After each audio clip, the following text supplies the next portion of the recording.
बोलता लिहाफ। गहरी रात गए एक सौदागर घोड़ा गाड़ी पे बैठकर एक पड़ाव से दूसरे पड़ाव पे जा रहा था। बला की सर्दी पड़ रही थी और वह ठिठुर रहा था। कुछ समय बाद एक सराय के बाहर घोड़ा गाड़ी रुकी। ठंड इतनी ज़्यादा थी कि मुसाफिर ने उसी पड़ाव पर रात काटने का फैसला किया। पर सराय के अंदर जाने पे पता चला कि सराय के सभी कमरे खचाखच भरे हैं और सराय का मालिक उसे कहीं भी ठहराने की स्थिति में नहीं है। पर अब यात्री जाए तो जाए कहाँ? तभी सराय के मालिक ने सुझाव दिया, हाँ, ऊपर वाले छत पे जहाँ सराय का सामान पड़ा रहता है वहाँ मैं तुम्हारे लिए रात काटने का बंदोबस्त कर सकता हूँ। और वह उसे ऊपर वाली छत पर एक छोटे से कमरे में ले गया। बिछाने के लिए और तो कुछ नहीं था, एक फटा पुराना लिहाफ पड़ा था। वही देते हुए बोला, आज रात इसी में काट लो, कल कोई बेहतर इंतजाम कर दूंगा। थका मांदा सौदागर वहीं पसर गया। वह कुछ देर तक सो पाया होगा कि उसकी नींद टूट गई और उसे लगा जैसे कमरे में कोई बातें कर रहा है। आवाज़ें बच्चों की थी।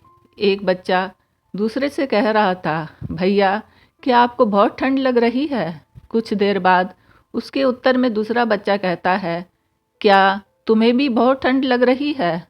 अजीब चौंकाने वाला अनुभव था।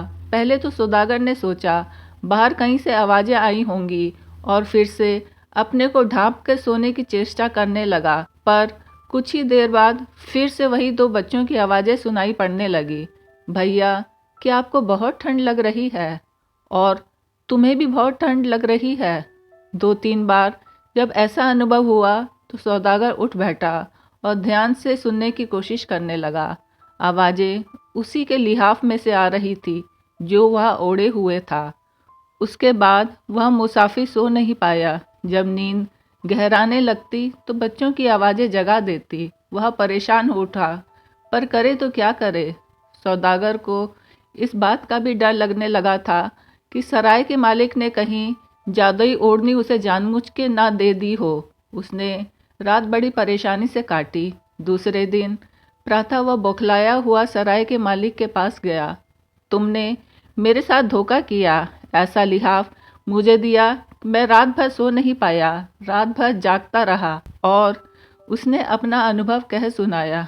उसकी कैफियत सुनकर खुद सराय का मालिक हैरान रह गया। उसे भी मालूम ना था कि लिहाफ में से आवाज़ें आती हैं। उसने वह लिहाफ एक कबाड़ी की दुकान पर से खरीद कर यहाँ पटक दिया था।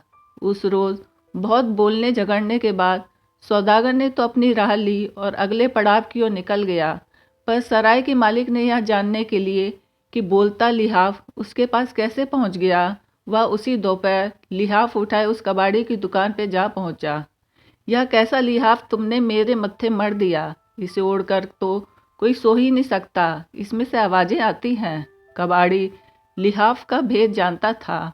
हाँ, मैं जानता हूँ आवाज़ें आती थी, पर मैंने सोचा तुम अपनी सराय में ले जाओगे तो आवाज़ें आनी बंद हो जाएंगी। फिर कबाड़ी बोला, यह लिहाफ दो छोटे छोटे बच्चों का था। इसमें वो सुकड़े एक दूसरे से चिपटे पड़े रहते थे। दोनों एक टूटी फूटी कोठरी में रहते थे। उनके माँ बाप उन्हें छोड़ के कहीं चले गए थे, फिर लौट कर नहीं आए। दोनों बच्चे जैसे तैसे अपने दिन बिता रहे थे। एक दिन कोठरी का मालिक पहुंच गया। वह डराने धमकाने और कोठरी का किराया तलब करने लगा। और फिर यह लिहाफ बगल में दबा लिया और दोनों बच्चों को कोठरी से धकेल कर बाहर निकाल दिया। बच्चों से उनका एकमात्र सहारा लिहाफ तो छिन गया, पर उनकी आवाज़ें लिहाफ को छोड़ नहीं पाईं।